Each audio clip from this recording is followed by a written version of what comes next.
This pandemic has shaken up the status quo and laid bare a lot of our country's deep-seated problems, from massive economic inequality to ongoing racial disparities to a lack of basic health care for people who need it. It's woken a lot of young people up to the fact that the old ways of doing things just don't work. That it doesn't matter how much money you make if everyone around you is hungry and sick. And that our society and our democracy only work when we think not just about ourselves, but about each other. You know, all those adults that you used to think were in charge and knew what they were doing, turns out they don't have all the answers. A lot of them aren't even asking the right questions.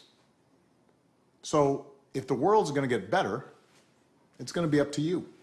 Because with so much uncertainty, with everything suddenly up for grabs, this is your generation's world to shape. America's gone through tough times before. Slavery, civil war, famine, disease, the Great Depression, and 9/11. And each time, we came out stronger. Usually because a new generation, young people like you, learned from past mistakes and figured out how to make things better. Doing what feels good, what's convenient, what's easy, that's how little kids think.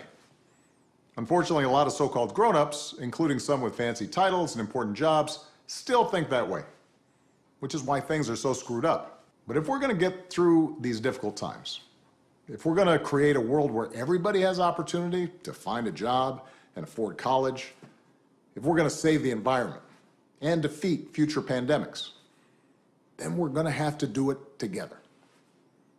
So be alive to one another's struggles.